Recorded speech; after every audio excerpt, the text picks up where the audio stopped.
تو اللہ نے اپنے بعد سب سے بڑا حق کس کا رکھا بھائی؟ والدین کا. لیکن سب سے پہلا کس کا ہے؟ اللہ کا حق. تو جو اللہ کا حق سب سے پہلے ہے نا، ہمارے ماں باپ ہم سے کیا مطالبہ کرتے ہیں؟ بھائی بڑھاپے میں ہمارا سہارا بنو، ہمیں نظر انداز نہ کرو، اپنے وقتوں میں سے کچھ وقت ہمارے لیے نکالا کرو. یہی ہے نا ان کا مطالبہ. تو اللہ کے بھی کچھ مطالبے ہیں. آپ کہہ سکتے ہو جی میں اللہ کو مانتا ہوں، میں اللہ کا شکر گزار بنتا ہوں. اللہ کہتا ہے کہ زبانی دعووں کو میں قبول نہیں کرتا جب تک اس کے ساتھ عمل بولو. تو عمل میں سب سے پہلے نماز ہے. دیکھو اللہ میاں نے کوئی آرڈر ایسا دیا ہے کہ جب بھی وہ حکم ہماری طرف متوجہ ہو تو اللہ کی طرف سے یاد دہانی کا انتظام ہو. کوئی ایسا آرڈر ہے؟ ہم پہ زکوٰۃ اللہ نے فرض کی، یاد دہانی کا کوئی انتظام کیا اللہ کی طرف سے؟ علماء تو بتا رہے ہوتے ہیں لیکن کوئی اسپیسیفک کوئی اعلان ہے، اناؤنسمنٹ ہے اللہ کی طرف سے کہ لوگوں زکوٰۃ دینے کا ٹائم آ گیا ہے؟ کوئی اناؤنسمنٹ ہے؟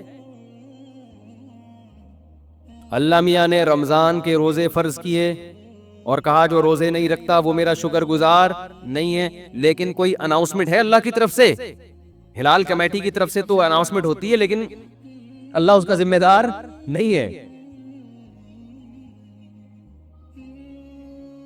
کوئی آرڈر ایسا نہیں ہے اسلام کا کہ جس میں اللہ کی طرف سے اناؤنسمنٹ ہوتی ہو. یاد دہانی علماء کی طرف سے ہوتی ہے، وہ بھی اللہ کے حکم پہ کر رہے ہوتے ہیں، لیکن وہ اناؤنسمنٹ کے متعین الفاظ، سلیکٹڈ الفاظ، مخصوص وقت، وہ کسی عبادت میں نہیں ہے. تو اللہ کو اپنے بندوں سے نماز ایسی مطلوب ہے، ایسی مطلوب ہے. پیدا ہوا تو کان میں اذان، حی علی الصلاۃ، اور جہاں بلوغت کی دہلیز کے قریب پہنچتا ہے چاروں طرف نماز کے وقت مسجد میں حی علی الصلاۃ کی صدائیں گونجنا شروع ہو جاتی. کیسی عجیب عبادت ہے بھائی.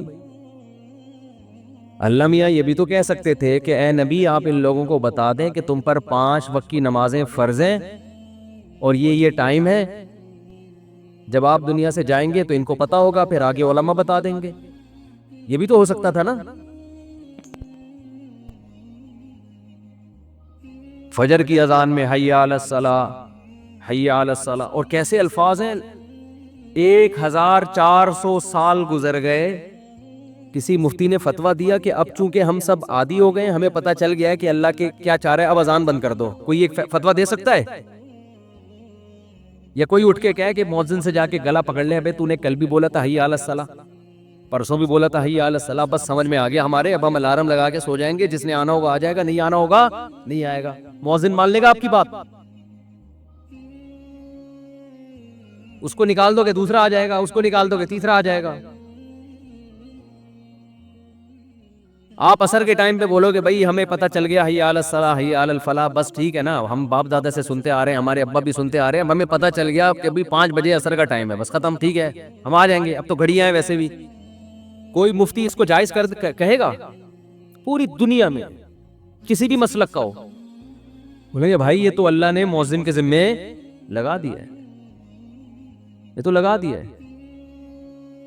اس سے جماعت کی اہمیت بھی پتہ چلتی ہے. آج یا تو نماز پڑھتے نہیں ہیں، پڑھتے ہیں تو ہر آدمی اخپل طریقے سے پڑھ رہا ہے، گھروں میں پڑھ رہے ہیں. جی فجر میں تو اللہ نے الگ سے لفظ بڑھا دیا، الصلاۃ خیر من النوم، نماز نیند سے بہتر. صدیوں سے یہ، اور اتنا سا جملہ کہلوانے کے لیے بھی تمہید کتنی لمبی ہے. بھائی اگر نماز ہی کی طرف بلانا تھا تو آپ کیا کہتے؟ مؤذن کو اللہ حکم دے دیتا بھائی چڑھ جائے مینار کے اوپر، زور سے بولے لوگوں نماز کی طرف آ جاؤ. اللہ نے کہا نا نا نا نا نا نا، اتنا کافی نہیں ہے، کیونکہ ان کو دکان میں پیسہ نظر آ رہا ہے، دکان پہنچے گئی ہے، وہاں کوئی اناؤنسمنٹ کی ضرورت نہیں. دفتر پہنچ جائے گا، پتہ ہے نہیں پہنچا تو باس نکال دے گا. جب اس کی شادی ہوگی رخصتی کے لیے پہنچ جائے گا، اس کے لیے اس کو سسرال کی طرف سے حی علی رخصتی، حی علی سسرال کی ضرورت بولو نہیں، وہاں پہنچ جائے گا. ان چیزوں کے لیے موٹیویشن کی ضرورت نہیں ہے. اللہ کو پتا ہے کہ اس کے دماغ میں شیطان نے یہ بات ڈال دی ہے کہ یہ نیند قربان کر کے آئے گا تو نیند بھی قربان ہوگی اور پیسے بھی نہیں ملیں گے. مسجد میں جاؤں گا، ہو سکتا ہے کوئی ٹوٹی پھوٹی سی گاؤں کے دیہات کی مسجد ہو اور ٹوٹے پھوٹے سے امام صاحب ہوں. کلینک میں جاؤ تو ایسے خوبصورت سے ڈاکٹر نظر آتے ہیں وہاں، ڈیسنٹ قسم کے. یونیورسٹی میں جاؤ ایسے پڑھے لکھے ڈیسنٹ قسم کے پروفیسر نظر آتے ہیں. ان سے ملیے، یہ ہیں پروفیسر خورشید احمد، اچھے لگ رہے ہوتے ہیں. یونیورسٹی کا ماحول کیسا اچھا ہوتا ہے آج کل، تو زیادہ ہی اچھا ہو گیا ہے. ایئرپورٹ پہ جاؤ، یہ آفیسر صاحب ہیں، یہ فلانے. اسٹیشن پہ نہیں جاؤ،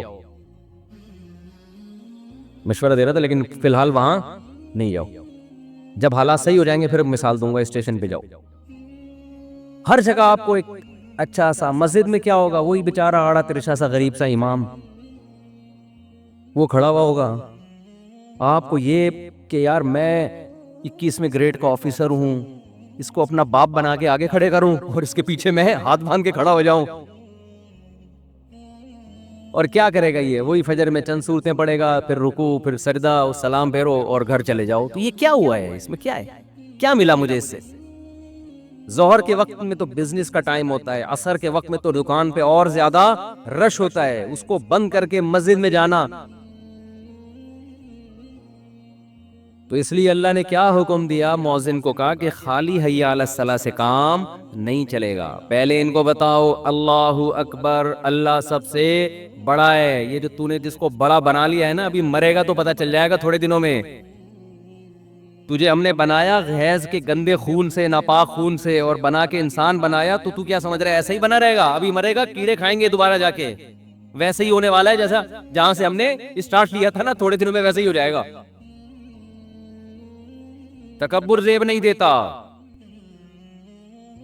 علماء کا اس پر اتفاق ہے کہ جو شخص نماز نہیں پڑھتا وہ متکبر ہے. تبھی تو حدیث میں آتا ہے فرعون کے ساتھ حشر ہوگا، تکبر کی وجہ سے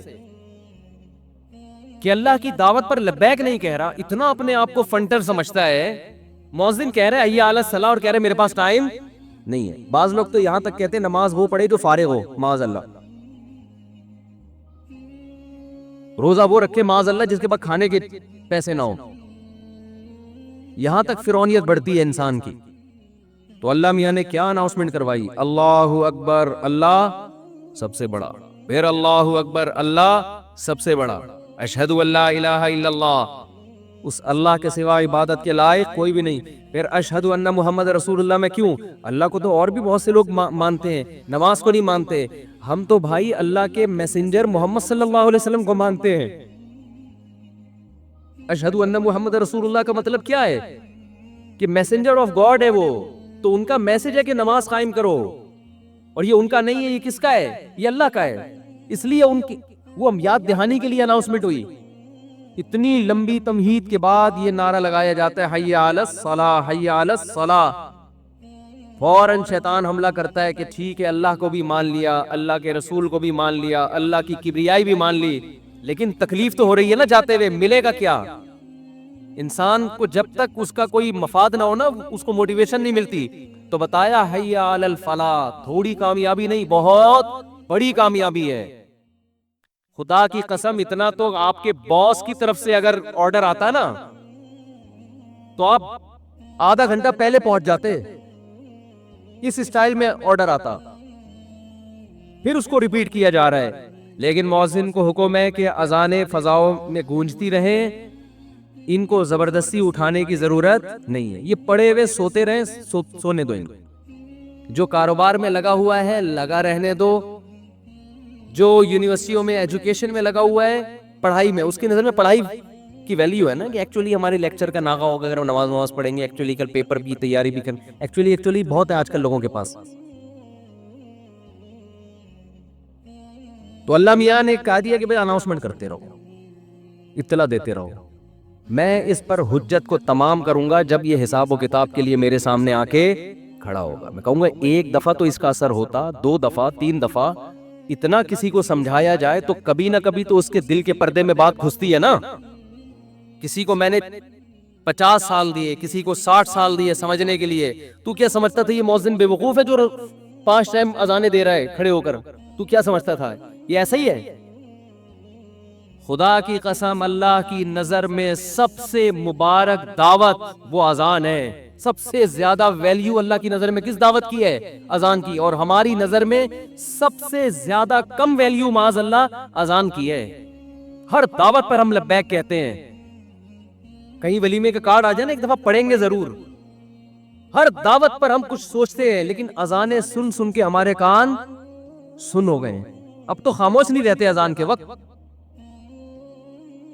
تو جو شکر گزار ہے، جو یہ مانتے ہیں کہ ہمارے رب نے ہمیں پانی کے قطرے سے بنایا، حیض کے خون سے بنایا، پیدا کرتے ہی ماں کی شکل میں ہمیں اس نے بہترین گفٹ دیا، باپ کی شکل میں بہترین تحفہ دیا، ماں کی چھاتیوں میں اس نے دودھ پیدا کیا ہے. یہ ڈاروین کے نظریے کی پیداوار نہیں ہے. پھر ہم بڑے ہوئے، آسمان سے بارشیں برسائی، زمین سے تناور درخت پیدا کیے، ساری نعمتیں. پھر ہم بالغ ہوئے تو ہمارے لیے اس نے عورت کو پیدا کیا، لِتَسْكُنُوا إِلَيْهَا، تاکہ ان دونوں کے نکاح کے ذریعے ملاپ سے سکون ملے، پھر آگے ان کو اولاد کی نعمت ملے.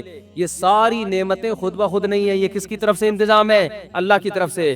تو میرے بھائی جو یہ مانے گا نا تو حی علی الصلاۃ پر وہ لازمی لبیک کہے گا. وہ کہے گا کہ میرے رب نے صرف 5 ٹائم مجھ سے حاضری کا مطالبہ کیا، وہ اگر 50 دفعہ بھی مجھ سے حاضری کا مطالبہ کرتا میں 50 دفعہ جاتا، کیونکہ میرا تو کچھ بھی نہیں ہے. سب کس کا دیا ہوا ہے؟ اللہ کا دیا ہوا ہے. وہ تو 50 دفعہ بھی کہتا تو ہم 50 دفعہ آتے. تو اس لیے میرے بھائی سب سے زیادہ ویلیو اللہ کی نظر میں اسلام میں توحید کے بعد کس حکم کی ہے؟ نماز. اس میں آپ کے پاس نو کا آپشن نہیں ہے. بازار میں خریداری کے لیے جاؤ، سفر میں جاؤ، اگر نماز چھوڑنے کی کوئی گنجائش ہوتی نا تو میدان جنگ میں سفر میں اللہ اجازت دے دیتا صحابہ کو، وہاں بھی معاف نہیں کی ہے. ذرا ذرا سی بات پہ بڑے بڑے نمازیوں کے سفر میں سو رہے ہیں، پڑے ہوئے ہیں. بھائی کیا یار، اب نہیں ہوتی. پھر اپنی طرف سے مسائل سفر میں پڑھو بھائی. اب جو پڑھ رہا ہے جہاں بیٹھا ہوا ہے وہیں بیٹھے بیٹھے پڑھ رہا ہے وہ. او بھائی فرض نماز کھڑے ہو کے ہوتی ہے، تھوڑی ہمت کر لو. کم ہمتی سب سے زیادہ کھانا کھانے کے لیے فوراً کھڑا ہو جائے گا. کھانا کھانے کے لیے کیا ہوگا؟ کھڑے ہو کے ریسیو کرے گا کھانا. ہر کام میں کھڑے ہوگا. نماز کا جیسے ٹائم آئے ہر آدمی نے اپنے مسئلے بنائے ہوئے جی، سیٹ پہ بیٹھے ہوئے. نفل نماز تو سیٹ پہ بیٹھے ہوئے بھی ہو جاتی ہے، فرض نماز سیٹ پہ بیٹھے ہوئے نہیں ہوتی، کھڑے ہونا پڑے گا. ڈرائیور کو روکو، آپ اس کو بولو بھائی جب واش روم جانا تھا تو تو روکتا کہ نہیں روکتا؟ تو نماز تو ہماری نظر میں واش روم سے زیادہ اہم ہے. پوری بس میں ایک بمشکل نمازی ہوتا ہے تو اس کی پھر کوئی بھی نہیں سن رہا ہوتا. دیکھ رہے ہوتے ہیں سارے وہ فلم لگا کے مست ہے. خدا نہیں دیکھ رہا کہ یار تم یہ کیا ننگے ناچ دیکھ رہے ہو تم. اگر میں چاہوں اس بس کو کھائی میں گرا دوں، میں چاہوں اس بس کا جب ایکسیڈنٹ ہوتا ہے تو کیسے خون کی ندیاں بہ رہی ہوتی ہیں. تم سے ایک مطالبہ کیا ہے کہ بھئی سفر ہو یا حضر ہو تم نے نماز نہیں چھوڑنی. ڈرائیور پہ چڑھ جاؤ جا کے، بولو بھائی روکے گا تو، ہم نے نماز پڑھنی ہے. نہیں ہو سکتا. یہ اپنے مسئلے ہوتے ہیں تو پھڈا بھی کرنا جانتا ہے مسلمان، بڑا پھڈے باز ہو جاتا ہے. نماز کا مسئلہ ہوگا، نمازی کہیں گے یار اللہ معاف کرنے والا ہے. اللہ معاف کرنے والا ہوتا تو مؤذن کے ذمہ لگاتا کہ 5 ٹائم تو حی علی الصلاۃ کی ندا لگا. اللہ کہہ دیتا ان سے بولو حی علی الصلاۃ، اور پھر بولو کہ بھئی آنا ہے تو آ سکتے ہو، نہیں آنا ہے تو میں معاف کرنے والا ہوں. اللہ نے معاف نہیں کرنا تھا تبھی تو کہا کہ حجت تمام کرو ان کے اوپر کہ نہیں چھوڑوں گا میں ان کو. تو اس لیے بھائی سفر ہو یا حضر ہو نماز آپ نے پڑھنی ہے. ہاں ڈرائیور پر آپ نے غصہ بھی کر لیا، ہر طرح سے کوشش کر لی، پھر بھی نہیں مان رہا، پھر آپ مجبور ہیں، پھر آپ سیٹ پہ بیٹھے بیٹھے پڑھ لیں اور احتیاطاً اس کو لوٹا بھی لیں. اپنی کوشش تو پوری کریں نا، اتنی کوشش کریں جتنی واش روم جانے کے لیے کوشش کرتے ہیں. تو ہماری خواتین بھی چھوڑ دیتی ہیں، شاپنگ کرنے گئی ہیں تو نماز چھوڑ دی، کوئی جگہ ہی نہیں ملی. کیوں جگہ نہیں ملی بھائی؟ جعلت لی الارض کلھا مسجدا، حدیث میں آتا ہے اللہ نے میرے لیے پوری روئے زمین کو سجدہ گاہ بنا دیا ہے. پوری روئے زمین، کہیں موقع ملے ہم نے تو اللہ کا شکر ہے سڑک پہ کھڑے ہو کے نماز پڑھی ہے. سڑک پہ نماز ہو جاتی ہے، میدانوں میں. صرف بیت الخلاء گندگی کی جگہ وہاں نہ پڑھو، پاک ہونا چاہیے بس جگہ کا. اور جگہ کے پاک ہونے کے لیے یہ ضروری نہیں ہے کہ صرف سے 6 دفعہ اس کو دھویا ہو آپ. سڑک بھی پاک ہے، مٹی بھی پاک ہے. جب تک ناپاک ہونے کی دلیل نہ ہو شرعاً اس کو پاک سمجھا جائے گا. جتنی بھی جگہ ہے نا یہ سب پاک ہی سمجھی جاتی ہیں جب تک آپ نے خود سے وہاں کوئی گندگی نہ دیکھ لی اپنی آنکھوں سے. لوگ وہمی بن رہے ہوتے ہیں کہ پاک نہیں ہے, تو بھئی پاک ہے سب جگہ, مسجد سے باہر نکلو سب پورا سب کچھ پاک ہے, جب تک کوئی آپ کو واضح طور پر گندگی نظر نہ آ جائے. صحابہ کرام تھوڑی دریاں بچھا کے نمازیں پڑھا کرتے تھے پہلے, وہ تو جہاں جگہ ملتی تھی وہ تو جوتوں سمیت نماز پڑھا کرتے تھے. تو نہ اللہ نے نماز معاف کی ہے مرد پہ اور نہ عورت پہ, نہ شاپنگ کے دوران میدان جنگ میں نہیں کی ہے تو پھر باقی کس میں کر دی ہوگی. تو اس لیے بھائی اللہ کو اپنی ڈکشنری سے مت نکالو. اللہ کو یاد رکھنا ہے تو اس کی سب سے پہلی علامت ہے کہ یہ شخص نماز پڑھتا ہے یا نہیں پڑھتا. اور آخری حدیث بیان کر کے اپنی بات کو ختم کرتا ہوں. رسول اللہ صلی اللہ علیہ وسلم نے فرمایا کہ جو لوگ صف اول میں نماز پڑھتے ہیں, جب اللہ کا دربار لگتا ہے نا نماز مسجد میں, تو کچھ ایسے ہوں گے جو بالکل اینڈ میں آخری رکعت میں سلام پھیرنے کے لیے آئے ہوئے ہوتے ہیں. وہ بھی غنیمت ہے, نہ آنے سے تو بہتر ہے. ہر چیز میں آگے آگے ہوتے ہیں. جب شادیوں کا کھانا کھلتا ہے تو سب سے پہلے یہ حملہ آور ہوتا ہے. شادیوں کا کھانا مسلمان پاکستانی قوم ہر چیز میں ہمیں میجورٹی سست نظر آتی ہے سوائے چند لوگوں کی. ہماری میجورٹی ہر چیز میں کیا ہے؟ سست. ہر کام لیٹ. کسی کو کوئی ٹائم دے دو اتنے بجے تو مجھے پتا ہے 1.5 گھنٹے بعد ہی آئے گا وہ. لیکن جب شادیوں میں کھانا کھلتا ہے نا, پھر آپ اسپیڈ دیکھو قوم کی. یوٹیوب پہ ویڈیوز پڑی ہوئی ہیں, ہم نے تو اپنی آنکھوں سے بھی دیکھی ہیں شادیوں میں, شادیوں میں تو ہم جاتے نہیں, ولیموں میں. تو جیسے ہی کھلتا ہے نا کھانا, او ہو, اور کس طرح اپنی پلیٹوں میں بھر رہے ہوتے ہیں یار, جیسے ندیدوں کو اس کے بعد کبھی بھی زندگی میں نہیں ملے گا. پتہ ہے میں اتنا نہیں کھا سکتا. ابے تو جتنا کھا سکتا ہے اتنا نکال یار. سارے لیگ پیس تو لے جائے گا تو باقی کہاں جائیں گے؟ تجھے چیسٹ پسند ہے تو تیرے علاوہ کیا دنیا میں کسی اور کو پسند نہیں ہے؟ کوئی چیسٹ پہ لپکا ہے, کوئی سارے لیگ نا, کہ کوئی وسیم نہ کھا لے, ستار نہ کھا لے. جتنا کھانا ہے تھوڑا سا نکالو. جس خدا نے تمہیں یہاں تک رزق دے دیا ہے, ایک لیگ پیس اگر تمہیں پسند ہے وہ مل گیا تو اگلا بھی انشاءاللہ اللہ نے چاہا تو تمہیں مل جائے گا. جتنا کھا سکتے ہو اتنا کھاؤ, اٹھ کے جاؤ, کچھ نظر آ جائے تو کھا لو, نہیں آئے تو صبر شکر کر کے واپس آ جاؤ, اگلی دعوت میں پھوڑ دینا جا کے. کتنی بدتمیزی والا معاملہ ہوتا ہے یار, اتنی شرم آ رہی ہوتی ہے. یہ ڈر لگ رہا ہوتا ہے ختم نہ ہو جائے. دیکھو عزت کے دھونے والے اس ذلت کے پلیٹوں سے. اچھا جیسے ہی کیمرہ آئے گا نا ایک دم تمیز سے, یوٹیوب پہ بڑی پڑی ہوئی اس طرح کی ویڈیو بھی, ایک دم جیسے کیمرہ آئے گا ایسے ہو جائیں گے جیسے پتہ ہی نہیں کھانا وانا کیا ہوتا, جیسے کچھ ہے ہی نہیں, کھانے کی کوئی ویلیو ان کی نظر میں. تو میرے بھائی جو اسپیڈ یہاں دکھاتے ہیں نا, وہی اسپیڈ کہاں ہونی چاہیے؟ نماز میں ہونی چاہیے. تو نبی صلی اللہ علیہ وسلم نے فرمایا جو صف اول میں نماز پڑھنے والے لوگ ہیں, آپ نے فرمایا قیامت کے دن اللہ کے دربار میں بھی سب سے آگے ہوں گے. ان مقرب فرشتوں کے ساتھ ہوں گے جن کو اللہ کا خاص قرب ملا.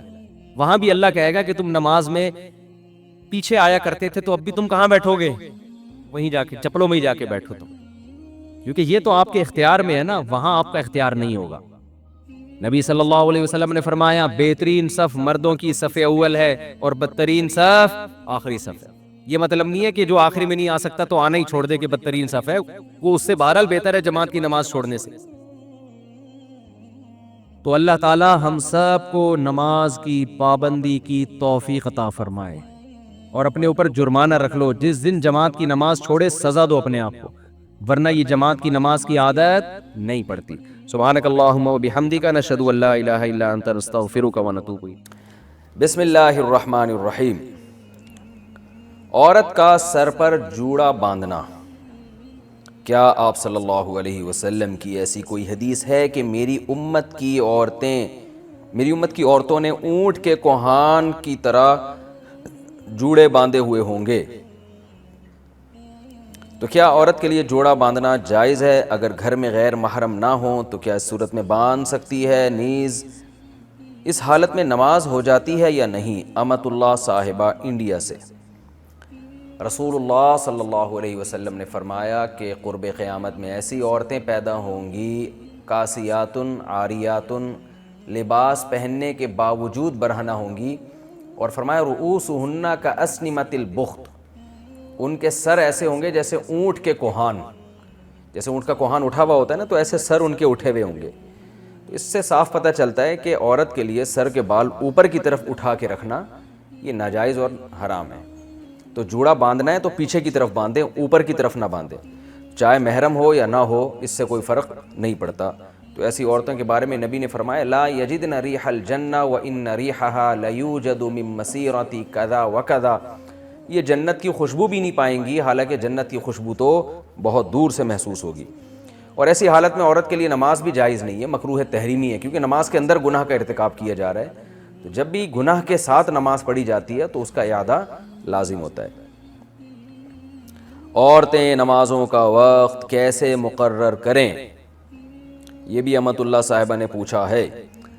عورتوں کا مردوں کی طرح نماز پڑھنے کا کوئی وقت مقرر نہیں ہوتا، کبھی اذان کے 10 منٹ بعد پڑھتی ہیں، کبھی آدھا گھنٹہ بعد، جبکہ کہا جاتا ہے کہ نماز قائم کرنے کا مطلب یہ ہے کہ اسے مقررہ وقت پر پڑھا جائے. اس بارے میں رہنمائی فرمائیں.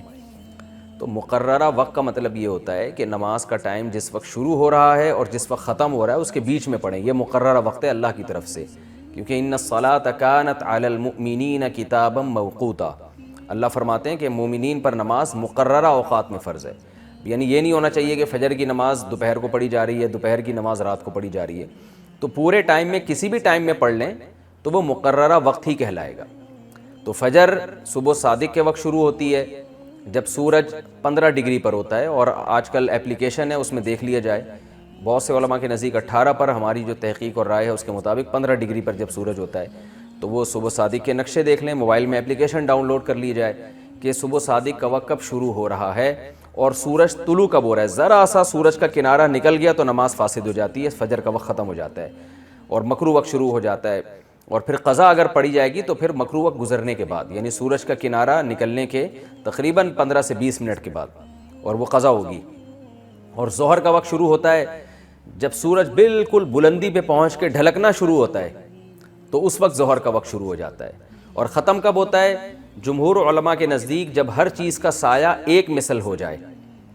یعنی ایک مثل کا مطلب یہ ہوتا ہے کہ سورج جب بالکل سر پہ پہنچا تھا تو اس وقت دیکھیں ایک چیز 1 فٹ کی ہے، تو جب سورج بالکل کھوپڑی پہ آ جائے نا، بالکل بیچ میں ہو، جتنی بلندی پہ جا سکتا تھا سورج چلا گیا، تو اس وقت دیکھیں 1 فٹ کی کوئی لکڑی ہے اس کا سایہ کتنا ہے.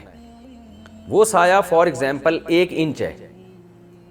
تو اب سورج جب ڈھلکے گا تو یہ 1 انچ والا سایہ مزید کم نہیں ہوگا بلکہ بڑھے گا اور یہ پھیلتا چلا جائے گا.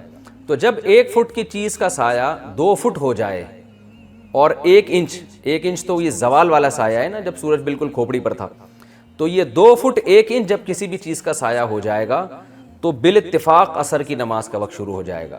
اور جمہور علماء کے نزدیک 1 فٹ اور 1 انچ جب ہو جائے گا تو عصر کا وقت شروع ہو جائے گا، جس کو مثل اول کہتے ہیں. امام شافعی کے نزدیک ذرا جلدی وقت شروع ہو جاتا ہے، ابو حنیفہ رحمہ اللہ کے نزدیک ذرا دیر سے.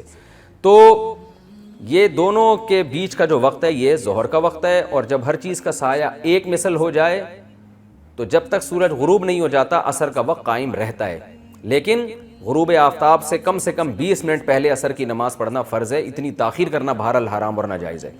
تو یہ عصر کا وقت ہے. مغرب کا وقت شروع ہوتا ہے سورج غروب ہوتے ہی، اس وقت تک رہتا ہے جب تک مغرب کی طرف سرخ روشنی ختم نہیں ہو جاتی، جس کو شفق احمر کہا جاتا ہے. تو جب تک یہ سرخ روشنی باقی ہے تو جمہور علماء کے نزدیک اور صحیح قول کے مطابق اس وقت تک مغرب کا وقت باقی رہتا ہے. جیسے ہی وہ سرخ روشنی غائب ہو جائے عشاء کا وقت شروع ہو جائے گا اور وہ صبح صادق تک رہتا ہے. تو یہ تو وہ وقت ہے کہ اس کے اندر اگر نماز پڑھ لی جائے تو نماز قضا نہیں ہوتی، چاہے مرد پڑھے یا عورت پڑھے. باقی افضل وقت کیا ہے؟ تو مردوں کے لیے تو بھئی یہ مسجد میں جا کے جماعت سے نماز پڑھیں، ان کو تو یہ ٹینشن نہیں ہے کہ افضل وقت کیا. بھئی جماعت سے پڑھنا افضل ہے، آپ کی مسجد میں جس وقت نماز ہو رہی ہے آپ جا کے پڑھ لیں. لیکن خواتین چونکہ مسجدوں میں نہیں آتی، جماعت سے نماز نہیں پڑھتی اور ان کے لیے افضل بھی گھر کی 4 دیواری ہی ہے، تو ان کو چاہیے کہ ہر نماز اول وقت میں پڑھیں، اس میں زیادہ ثواب ہے. جیسے صبح صادق ہوتے ہی فجر پڑھ لیں، یہ زیادہ ثواب ہے. ظہر کا وقت سردیوں میں جیسے ہی وقت داخل ہو فوراً پڑھ لیں، اور گرمیوں میں ذرا دیر سے پڑھیں جب سورج کی تپش کچھ کم ہو جائے، کیونکہ نبی صلی اللہ علیہ وسلم نے فرمایا کہ ابردوا بالظہر فإن شدۃ الحر من فیح جہنم، گرمی کی شدت جہنم کے اثرات میں سے ہے، یعنی جہنم کی جنس میں سے ہے، تو اس لیے آپ نے فرمایا کہ گرمیوں میں ظہر کو ٹھنڈا کر کے پڑھو۔ تو گرمیوں میں افضل یہ ہے کہ ظہر تھوڑی سی تاخیر سے پڑھی جائے جب تپش تھوڑی کم ہو جائے سورج کی، اور عصر میں افضل بہرحال یہی ہے کہ جب ہر چیز کا سایہ 2 مثل ہو جائے، یعنی دگنا ہو جائے، تو اور سورج کی تمازت اور اس کی جو تیزی ہے اس میں جب کمی آ جائے تو اس وقت پہ اثر پڑی جائے، مگر اتنی تاخیر نہ کی جائے کہ سورج غروب ہونے لگے اور اس کی جو ہے نا بالکل اس کو دیکھنا آسانی سے ممکن ہو جائے، اس کی ٹکیا لال ہو جائے، تو اتنی تاخیر اثر میں نہ کی جائے، اس سے پہلے پہلے پڑھ لی جائے۔ مغرب میں افضل یہی ہے کہ سورج غروب ہوتے ہی فوراً مغرب پڑھی جائے، اس میں تاخیر کرنا مکروہ ہے، ناپسندیدہ ہے۔ اور عشاء میں افضل یہ ہے کہ 1/3 رات تک اس کو مؤخر کیا جائے۔ آپ دیکھ لیں عشاء کا ٹائم جتنے بجے شروع ہوتا ہے اور صبح صادق کا ٹائم ہے کتنے گھنٹے بنتے ہیں، ان کو 3 حصوں میں ڈیوائیڈ کر لیں، تو پہلا ثلث، پہلا تہائی جب ختم ہوگا، جیسے 9 گھنٹے کی رات ہے تو عشاء کا وقت داخل ہوتے ہی 3 گھنٹے بعد عشاء پڑھنا یہ سب سے افضل وقت ہے۔ تو خواتین اگر اس پر عمل کریں تو زیادہ اچھا ہے، لیکن اس میں یہ ہو کہ سستی نہ ہو جائے، پھر نیند آنے لگی اور پتہ چلا نماز ہی گول ہو جائے، تو ایسا خطرہ اگر ہے تو پھر اول وقت میں پڑھ لی جائے، اور آدھی رات سے پہلے پہلے پڑھ لی جائے تو بھی جائز ہے۔ آدھی رات سے زیادہ تاخیر کرنا یہ عشاء میں یہ مکروہ اور ناپسندیدہ ہے۔ تو اس طرح خواتین نماز پڑھ سکتی ہیں، اور ٹائم نمازوں کے آج کل موبائل میں اپلیکیشن ہیں اور نقشے ملتے ہیں، وہ ڈاؤن لوڈ کیے جا سکتے ہیں، گھروں میں دیوار پہ لگائے جا سکتے ہیں۔ سورہ یاسین بہت اہم سورت ہے، اس میں اللہ تعالیٰ نے واقعات بھی بیان کیے، اپنی قدرت کی باتیں بھی بیان کی، اور موت کے بعد دوبارہ زندگی پر جو اعتراضات ہوتے ہیں اس کو بھی اللہ نے بیان کیا۔ قرآن الحم سے لے کے والناس تک ایک ہی بات سمجھاتا ہے، ہم آزاد نہیں ہیں، ہم کسی کے غلام ہیں۔ اچھا، اس دعوے میں جو سب سے بڑی رکاوٹ بنتی ہے نا، جو چیز اس بات کو سمجھنے میں، وہ یہ بنتی ہے کہ اگر کامیابی اس کا نام ہے کہ اللہ کی غلامی اختیار کی جائے، تو پھر وہ لوگ جو کافر ہیں، وہ غیر مسلم ہیں، وہ جو مانتے ہی نہیں اللہ کو، ان کی اتنی ترقی کیوں ہے؟ دیکھنے میں کامیاب کون لگتا ہے؟ وہ لوگ لگتے ہیں۔ قرآن ان مضامین کو بار بار دہراتا رہتا ہے، سورہ یاسین میں بھی اللہ نے دہرایا ہے کہ اس ظاہری ترقی سے، اس ظاہری چمک دھمک سے، اس ظاہری تعیش اور عیش پرستی سے دھوکہ مت کھاؤ۔ یہ دنیا امتحان گاہ ہے، ایگزامینیشن ہال ہے، ایگزامینیشن ہال میں رزلٹ اناؤنس نہیں ہوتا، رزلٹ کی اناؤنسمنٹ کے لیے اللہ نے آخرت کا دن رکھا ہے، آخرت قائم ہوگی۔ تو اس کے لیے اللہ نے عقلی دلائل بھی دی۔ عقلی کا مطلب وہ دلائل جو کھوپڑی میں آتے ہیں، اور نقلی دلائل کہتے ہیں جو نقل، یعنی جو واقعات ہیں کہ کیسے کیسے پیغمبروں نے قوموں پہ محنت کی ہے، لیکن ان قوموں نے کیسی نالائقیاں ان کے سامنے کی اور کیسا ان کا برا انجام ہوا۔ تو ہم یہاں سے شروع کرتے ہیں۔ اللہ نے فرمایا وَاضْرِبْ لَهُمْ مَثَلًا أَصْحَابَ الْقَرْيَةِ، اے نبی آپ ان کو ایک بستی والوں کا واقعہ سنائیں۔ یہ حضرت عیسیٰ علیہ السلام کے دور کے قریب کی کوئی بستی ہے۔ اِذْ جَاءَهَا الْمُرْسَلُونَ، ان بستی والوں کے پاس پیغمبر آئے، اللہ نے 2 پیغمبروں کو بھیجا، قوم نے انکار کیا، فَعَزَّزْنَا بِثَالِثٍ، دونوں کو اللہ نے طاقت دی تیسرے کے ذریعے بھی، 3 پیغمبر ہو گئے۔ بنی اسرائیل میں نا ایک ایک وقت میں کئی پیغمبر آئے ہیں، کئی پیغمبر آئے ہیں۔ فَقَالُوا إِنَّا إِلَيْكُمْ مُرْسَلُونَ، کہنے لگے ہمیں کس کی، تمہاری طرف۔ ان پیغمبر نے ان کو کیا کہا؟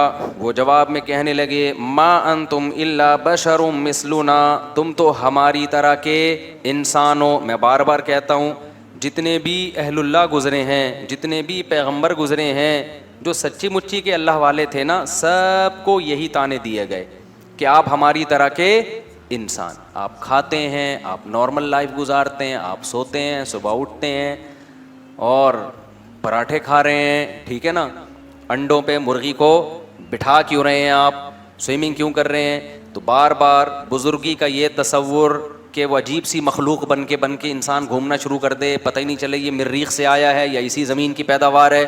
ایسے پیر و مرشد میں نے دیکھے ہیں، اللہ کی پناہ، جس جگہ بیٹھے ہیں کئی سالوں سے وہیں بیٹھے ہوئے ہیں،